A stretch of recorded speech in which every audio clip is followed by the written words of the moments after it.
I thought a romantic getaway would save our marriage, until the hotel called to confirm a second guest, with my husband's last name. If you had told me a year ago that my marriage would unravel over a reservation email and a stranger's voice on the phone, I would have laughed. I'd have said, "No way, not us." We were the couple people envied, at least, that's what my Instagram said. Matching pajamas, laughter in our kitchen, cute date night selfies with wine glasses raised. Our friends called us the perfect pair. Sometimes I even believed it myself. But let me back up. My name is Erin, I'm 33, and until last spring I genuinely thought my husband, Mason, was my best friend. He was charming, successful, real estate if you're curious, always closing deals, and funny, the kind of man who could make you forget why you were mad in the first place. We met at a 4th of July barbecue in Austin. He spilled beer on my shoes, apologized with the cheesiest grin, and by the end of the night, he was giving me a piggyback ride to my car. 3 years later, we had a little house on Oak Ridge Lane, a cranky rescue dog named Luna, and plans for a baby, once work slowed down. Did I ever doubt him? Sure, sometimes. We argued about his late nights, the constant texting, the business trips that always ran long. He said I was paranoid. I said I just wanted honesty. We'd fight, make up, fight again. That's marriage, right?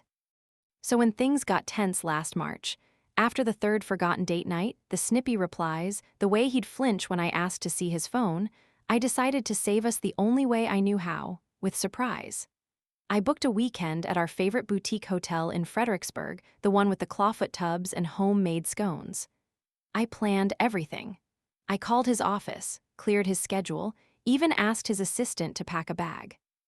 I imagined him walking in, stunned, swept off his feet by my effort, the two of us rekindling the spark that work and stress had nearly smothered.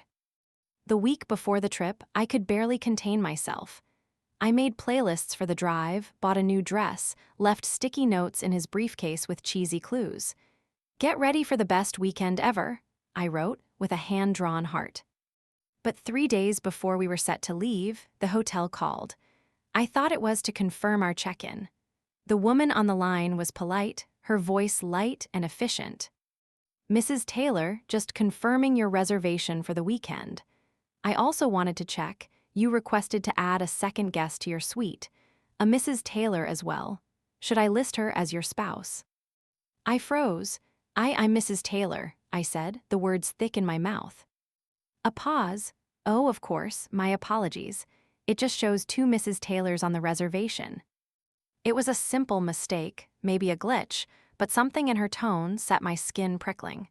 "Can you read me the names you have listed?" She hesitated, then read, "Mason Taylor and Vanessa Taylor." Vanessa. I didn't say anything for a moment. The names spun in my head, colliding with every late night, every unanswered call, every time he'd said, "I'm just with the guys." Vanessa. I hung up politely. I remember sitting on the edge of our bed, Luna nuzzling my leg, and staring at the wall until the sun set. I could have confronted Mason then, but something in me, the part that had been gaslit for years, maybe, made me doubt my own sanity. Maybe it was a mistake. Maybe it was a family member or a work mix-up. But deep down, I already knew the truth. The seed of doubt had sprouted, growing into a vine that wrapped around my chest and squeezed. I did what anyone would do. I Googled Vanessa Taylor. I found nothing, no social profiles, no connections to Mason, not even a LinkedIn account. It was as if she didn't exist or she'd covered her tracks too well. My mind spun. Was she a relative, a business partner, an old friend, or was she the other woman? The days before the trip were agony. Mason noticed my distance, asking, "You okay, babe?" I forced a smile, pretended it was work stress, but inside I was unraveling. I checked his phone when he showered, locked as always. I searched our home for clues, receipts, business cards, anything. Nothing. I felt like a ghost in my own life. On the morning of the trip, I packed our bags and left them by the door. Mason seemed excited, genuinely surprised. "You're the best," he grinned, kissing my cheek. "I needed this. We needed this." We drove in silence, my heart pounding so hard I could barely hear the radio. The closer we got to Fredericksburg, the more I convinced myself I was imagining things. Surely, there was an explanation. Surely, I wasn't about to stumble into a nightmare. We checked in. The clerk smiled, handed us our key, and said, "Welcome, Mr. and Mrs. Taylor. Your suite is all ready." She didn't mention Vanessa. For a moment, I let myself relax. Maybe it was all a mistake. Maybe I was safe. But that night, after dinner, Mason stepped outside to take a work call. He was gone for nearly an hour. When he came back, he was different, distant, tense, eyes darting away from mine. I lay awake, staring at the ceiling, replaying every word from the phone call with the hotel. I wanted to trust him.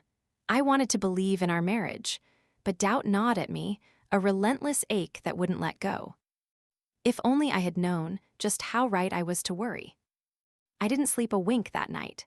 The unfamiliar hotel room felt cold, the sheets rough against my skin. I watched Mason snore beside me, his back turned, as if the distance between us in that king-sized bed was the only truth I could hold on to. My mind ran wild with possibilities. Was Vanessa real, or a figment of my spiraling suspicion? Was I paranoid, or did I know, deep down, that the man beside me had built his life on secrets? The next morning, I woke before sunrise and slipped into the bathroom, shutting the door quietly so Mason wouldn't hear the sob that tore from my chest. I stared at my reflection, puffy eyes, hair tangled, cheeks pale, and felt a wave of grief so intense it nearly buckled my knees. I'd always prided myself on being resilient, on working through any challenge, but this felt different. This was the kind of pain you can't talk yourself out of. I scrolled through my phone, searching for any clue. There was nothing, no strange texts, no mysterious calls. Mason had always been careful, almost obsessively so. I remembered all those times he'd left his phone face down on the counter, the passwords he'd changed without warning, the way he bristled if I asked who he was texting. Breakfast was awkward. I tried to eat a croissant, but it sat like lead in my stomach. Mason seemed oblivious, chatting about the spa and a winery he wanted to visit. He reached for my hand, smiling, but I pulled away. "Is something wrong?" he asked, voice full of concern. "Just tired," I lied, forcing a smile. "Didn't sleep well." He leaned over and kissed my forehead. "Relax, babe, this is supposed to be fun. I've got everything planned." His words felt like a punch. Had he planned this trip for me, or for someone else too? When Mason went to shower, I searched his bag. My hands shook so badly I nearly dropped his DOP kit. There, tucked inside a side pocket, was a receipt from a jewelry store in Dallas. A necklace, purchased 2 weeks ago, addressed to V. Taylor. My heart pounded so loud I thought he might hear it through the bathroom door. I took a photo of the receipt and shoved it back where I found it, hands trembling. I sat on the edge of the bed, clutching my phone, replaying every moment from the last few months. The unexplained charges, the trips he took for work. The time he missed my birthday with a vague apology about a closing that couldn't wait. He emerged from the bathroom, towel around his waist, whistling. "Let's go to the spa first, then wine tasting." I nodded, my throat too tight to speak.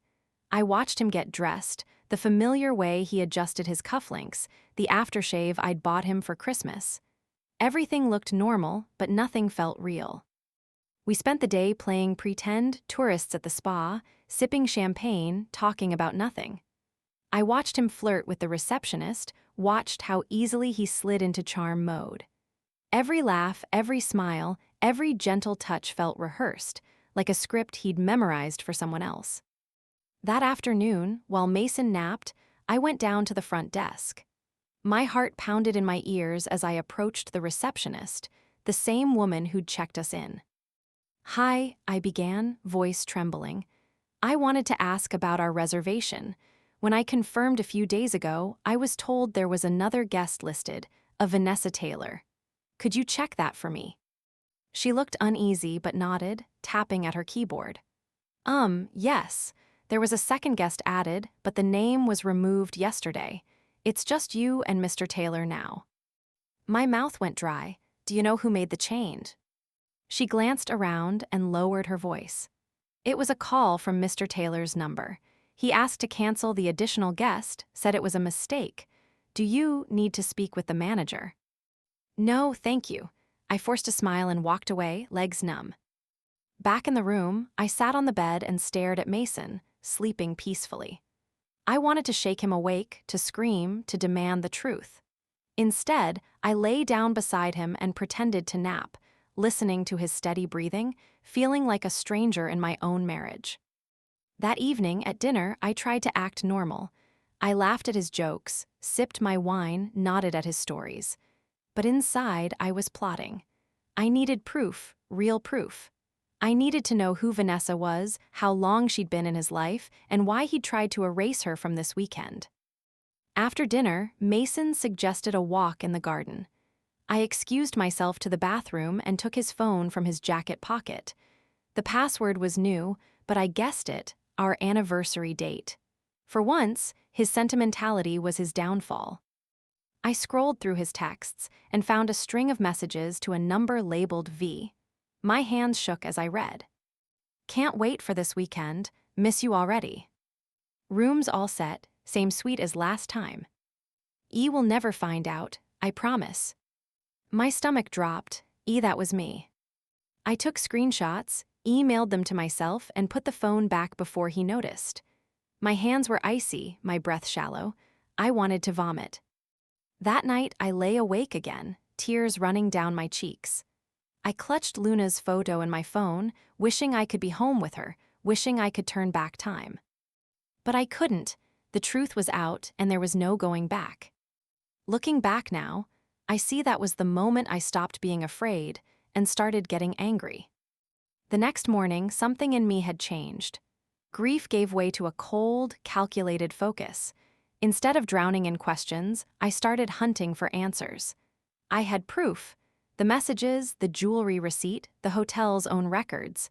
Now I needed to find Vanessa. Mason left early to grab coffee, but really, he was probably texting her. I used the time to call my best friend, Candace. She'd always had my back ever since college, and she was the only person I trusted not to say, "Just talk to him, Erin." I needed someone on my side. "Girl, you need to confront her. Don't just let him gaslight you again," Candace insisted after hearing everything. "But I don't even know who she is. All I have is a first name and a phone number." I hesitated. "Do you think I should text her? Pretend to be Mason?" She thought for a moment. "Better call the number, see what she says, or try to reverse look up the phone. Let me help." While Candace worked her internet magic, I paced the hotel lobby, replaying Mason's every suspicious move over the past year. The work trips to Houston, the last-minute weekends with the guys, the Christmas Eve he claimed he got stuck at the office. All the pieces were coming together, and none of them pointed to a faithful husband. Candace called me back with a screenshot. I got her Instagram. It's private, but she's tagged in a few posts as Vanessa Taylor. She's got a photo from this hotel last month. My chest clenched. There she was, a pretty brunette with a dimpled smile, standing in front of the same stone fireplace where Mason had taken my picture on our first anniversary. My heart hammered in my chest, equal parts rage and humiliation. I sent her a direct message. "Hi, Vanessa. I think we need to talk about Mason." She replied in less than a minute. "Who is this?" "His wife," I typed, my fingers trembling. "Erin, the other Mrs. Taylor." There was a long pause. Then, "Meet me in the hotel bar in 20 minutes. I barely had time to breathe before I found myself walking down the plush carpeted hallway, stomach twisting in knots. The bar was quiet, all muted jazz and golden light. Vanessa sat in a corner booth, a half-empty glass of white wine in front of her. She looked up as I approached, her eyes wide with shock, then understanding. We sized each other up, a silent battle of pain, betrayal, and curiosity. I slid into the booth across from her. "So, how long have you and Mason been together?" She let out a shaky laugh, more of a sigh. "I guess since last spring. He said he was divorced. He said his wife was crazy, that she'd moved out." My cheeks burned. "He's not divorced. We bought a house together last year. We've been trying for a baby." Her face crumpled, and for a moment I saw my own heartbreak reflected in her eyes. "He promised he'd leave you. I believed him." We sat in stunned silence, two strangers united by one man's lies. Vanessa wiped a tear from her cheek. I had no idea. I'm so sorry. I can't believe this. Me neither, I whispered. But I believe you, because I've lived every one of his excuses. We spent the next hour swapping stories, comparing receipts, texts, and photos. The overlap was nauseating. He'd spent weekends with her he claimed were conferences. The necklace I'd found a receipt for, a gift for their 6-month anniversary. He'd even used the same pet names, called us both his forever girl. By the end of the conversation, our pain was giving way to anger. A deep, pulsing rage at a man who'd stolen years from both our lives. Vanessa met my eyes. We have to do something. He can't get away with this. A plan began to form. Our anniversary was in 2 days. Mason was already planning a dinner at the hotel restaurant, the kind of grand romantic gesture that would have fooled me once. We do it then, I said. Publicly, no more secrets. She nodded, resolve hardening her features. Let's ruin his life, together. Back in the room, Mason was oblivious. He was in the shower, humming to himself, probably plotting which of his wives to text next. I watched him through the steamed glass, not as a heartbroken spouse, but as a woman ready to reclaim her dignity. For the first time in months, I felt strong. I texted Vanessa, it's on. 2 days, be ready. That night, I slept better than I had in weeks. Looking back now, I see it was the moment I stopped being a victim and became the architect of my own justice. The next 48 hours felt like living in a spy movie I never asked to star in. Vanessa and I coordinated every detail, swapping texts under the table, dodging Mason's questions and lies. Every time he left the room to take a work call, I'd message Vanessa our next move, my pulse pounding in my ears. There was no trust left, only strategy. I watched Mason more closely than ever, his casual glances at his phone, the little smiles he tried to hide. He was too confident, too sure of his ability to juggle 2 lives. I kept replaying every moment in our marriage that now seemed suspicious, the urgent business trips, the gifts he claimed were for clients. Even his sudden interest in couples therapy last fall, which he dropped after a single awkward session. Vanessa and I agreed we'd confront him during our anniversary dinner when his guard was down and all eyes were on him.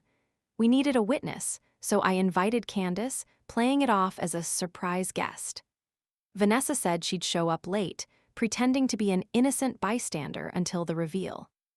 The night before, I barely slept.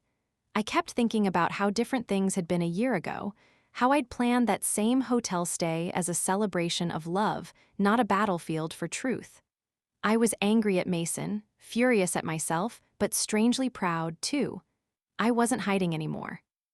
On the morning of our anniversary, Mason woke up early and brought me coffee in bed. He was unusually affectionate, trying to win me over with breakfast and sweet talk.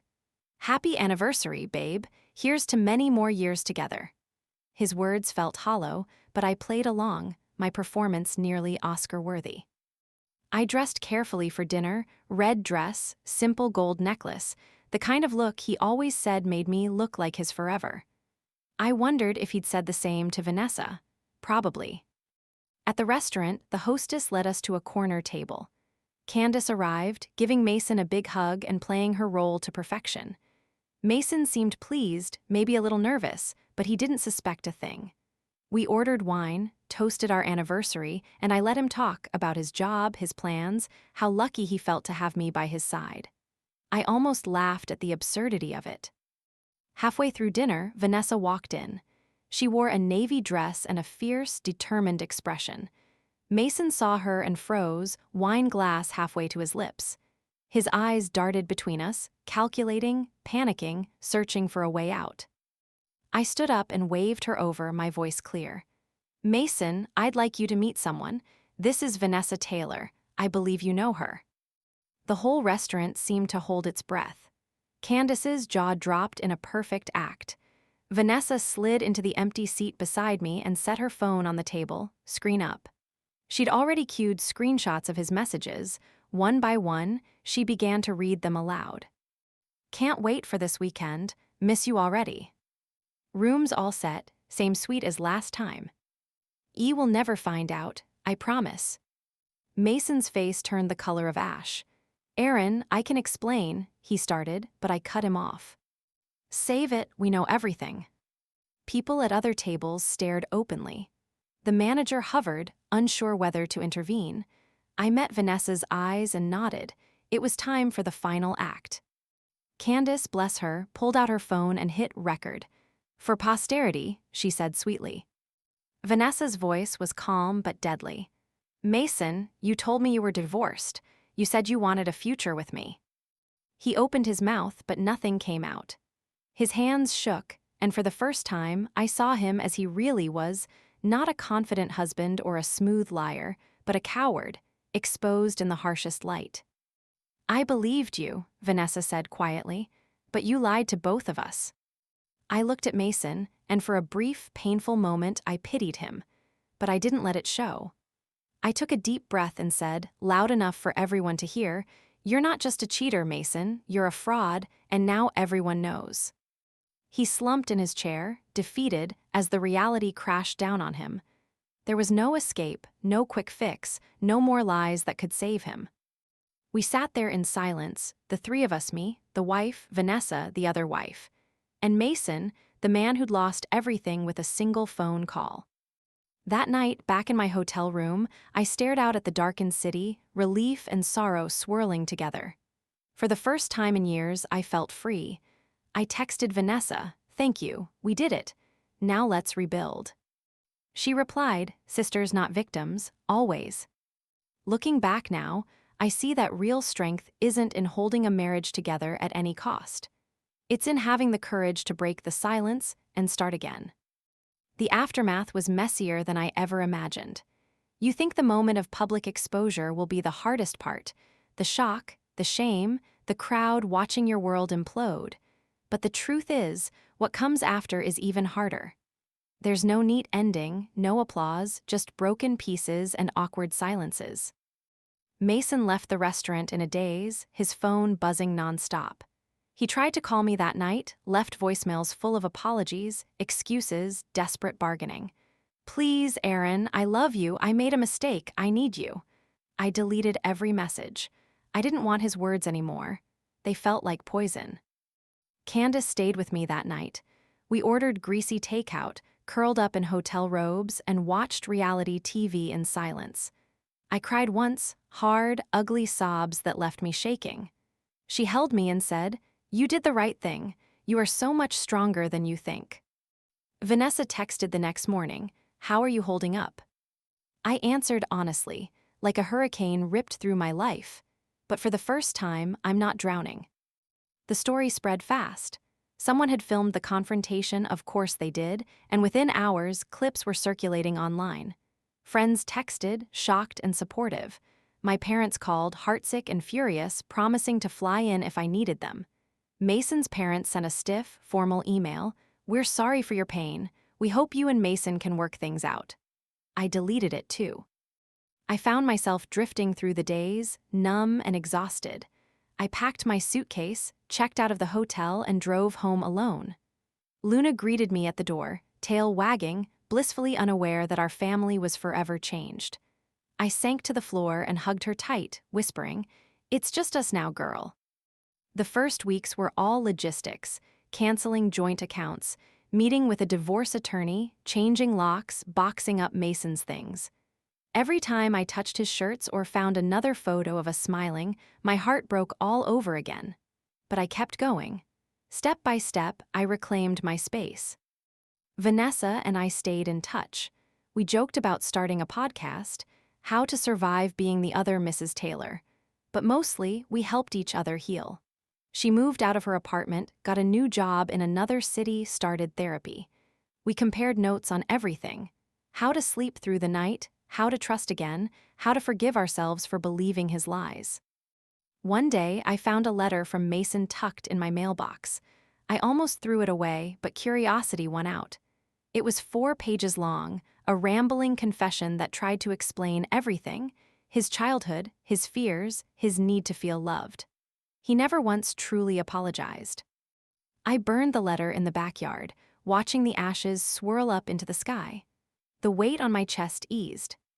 Gradually, life settled into a new rhythm. I went back to work, signed up for a pottery class, redecorated the bedroom in colors Mason hated. Luna and I took long walks at sunset, the world slowly growing bright again. Sometimes I caught myself laughing, real, unforced laughter. The ache didn't vanish, but it softened. The biggest surprise was the way other women reached out, colleagues, old friends, even strangers online.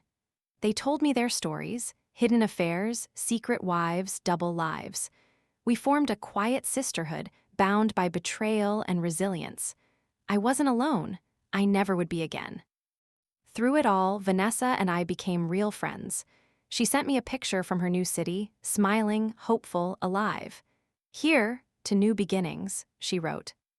I replied to freedom and to never being fooled again. Sometimes, in the quiet hours before dawn, I'd remember Mason's voice, his laughter, the way he'd made me feel special. But then I'd remember the pain, the lies, the moment I took my life back in that restaurant. And I'd know I'd survived. It's funny, the way life cracks open and lets the light in after everything falls apart. 6 months after the anniversary dinner, my world was almost unrecognizable, and in the best ways. I still lived in the same house, walked the same dog, went to the same job, but I was different. Stronger, sharper, less willing to settle for half-truths and empty promises. I'd started therapy, not just to process the betrayal, but to understand myself, my patterns, my worth, my hopes for the future. The pain, the humiliation, the endless replaying of old conversations slowly faded, replaced by something I hadn't expected: pride. I'd survived the kind of heartbreak that makes people think they'll never trust again, and I'd come out wiser. Mason tried to contact me a few more times. He sent flowers on my birthday, left voice messages I never listened to, even emailed an apology after the divorce was finalized. I didn't reply. I had nothing left to say. Instead, I poured my energy into rebuilding my own life. I painted the bedroom a calm shade of blue, planted wildflowers in the yard, went on weekend trips with Candace and her kids. Luna got older, a little slower, but she was always at my side, my loyal witness through every chapter. Vanessa and I talked less as time went by, but every so often we'd text each other a funny meme or a photo of our new adventures. We weren't bonded by pain anymore, but by understanding. She sent a picture from a hiking trail, hair blowing in the wind, cheeks flushed and happy. "We made it," her caption read. One evening, as the sun set, I sat on my porch with a glass of wine and my journal. I wrote down the things I'd learned, the hard lessons, the small victories, the pieces of myself I'd reclaimed. I wrote for the woman I used to be and for anyone who'd ever doubted their worth. Some lessons cost you everything you once thought was secure. Love needs trust. I only learned that when I lost it. But now, I know peace is something you fight for, not something you beg for. I thought about the future, a future I could shape, free from secrets and fear. Maybe one day I'd let someone in again, maybe not. Either way, I'd never again settle for less than I deserved. Now, when I walk through my front door, the house feels like mine. When I see my reflection, I recognize the woman staring back. Not a victim, not a Mrs. Taylor, not someone's backup plan. Just Erin, whole, hopeful, and free. If my story helps even one woman find her strength, then it was worth telling. Because we are more than the lies told about us. We are more than the heartbreak. We are survivors, and our lives, our real lives, are just beginning. And that, I think, is the most romantic ending of all. Subscribe to my Mia's Stories YouTube channel for raw, emotional stories and authentic insights that encourage healing, growth, and understanding. Don't forget to be part of a supportive space where stories inspire and lessons resonate. What do you think about this story? Let us know in the comments. Your opinion truly matters to us, and we're here for you.